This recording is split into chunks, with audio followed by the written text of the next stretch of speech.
नमस्कार दोस्तों आपने हाल ही में देखा होगा कि इरेडा का आईपीओ आया था। आईपीओ उसका लगभग 30 से 35 रुपए के बीच में हुआ करता था, लेकिन आज के समय में इरेडा अपने ऑल टाइम हाई से लगभग 50% डाउन है। तो दोस्तों इसी के बहुत सारे लोग जवाब जानना चाहते थे कि आखिर इरेडा में ऐसा क्या हुआ है जिसके कारण वो ऑल टाइम हाई से 50% डाउन है।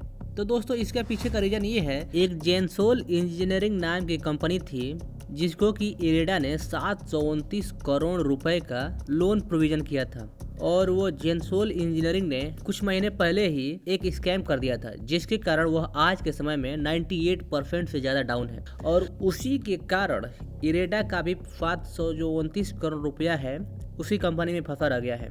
हालांकि कंपनी का कहना है कि वो जेनसोल इंजीनियरिंग के जो पार्ट्स हैं उसको बेच कर अपने लोन अमाउंट को रिकवर करेंगे, लेकिन फिर भी शेयर धारकों को ऐसा लगता है कि पूरा अमाउंट को रिकवर करना असंभव है, जिसके कारण इसका शेयर भी ऑल टाइम हाई से लगभग 50% डाउन है। नेक्स्ट न्यूज की बात करें तो आपने हाल ही में देखा होगा कि जीडीपी का डाटा आया था जो कि 8.2% हुआ करता था, जबकि पिछला फोरकास्ट 7.3% हुआ करता था। उससे लगभग 1% तक का ज्यादा डाटा आया था, तो ये तो हमारे जीडीपी के लिए अच्छा ही है। उसी प्रकार इस बार 12 तारीख को इन्फ्लेशन का डाटा आया है। इन्फ्लेशन का डाटा थोड़ा सा अधिक आया है, लेकिन ठीक है। अनुमानित था कि 0.7% आएगा, लेकिन असली में आया 0.71%। ठीक है, जो कि अच्छा है, ज़्यादा नुकसानदायक नहीं है। इस डाटा को देखकर बहुत सारे इकोनॉमिस्ट जो हैं वो कह रहे हैं कि फ्यूचर में आरबीआई रेट कट्स को कर सकता है। अब देखने वाली बात ये है कि क्या आरबीआई रेट कट को करता है या फिर ऐसा ही चलने देता है, वो तो फ्यूचर की बात है। तो चलिए नेक्स्ट न्यूज़ की बात करते हैं। तो आपको पता ही होगा कि अमेरिका के नेगोशिएशन टीम टैरिफ को लेकर डिस्कस करने इंडिया आई हुई है। इसमें एक रिपोर्ट के मुताबिक यह बताया जा रहा है कि इंडिया अमेरिका से एविएशन प्रोडक्ट या फिर अन्य सारे प्रोडक्ट्स खरीदने को तैयार है, लेकिन इंडिया केवल एग्रीकल्चर गुड्स को खरीदना नहीं चाहती है, क्योंकि अगर एग्रीकल्चर गुड्स को अमेरिका से इंपोर्ट किया जाएगा तो इंडिया में रहने वाले किसानों का लाइफ और ज़्यादा बदतर हो जाएगा। उनकी अर्निंग इंडिया में ऑलरेडी बहुत ज़्यादा कम है।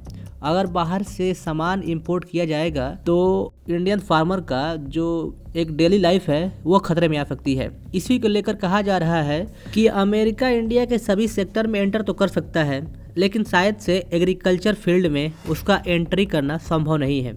अब देखने वाली बात है कि आगे आने वाले समय में क्या होता है, क्योंकि यह सारी रिपोर्ट के अनुसार दी गई हुई जानकारी है। इतना सब देने के बाद बदले में इंडिया भी तो कुछ चाहता होगा। जी हाँ दोस्तों, इंडिया की पहली डिमांड ये है कि जो इस पर एक्स्ट्रा 25% का टैरिफ लगाया गया है, सबसे पहले वह रिड्यूस किया जाए।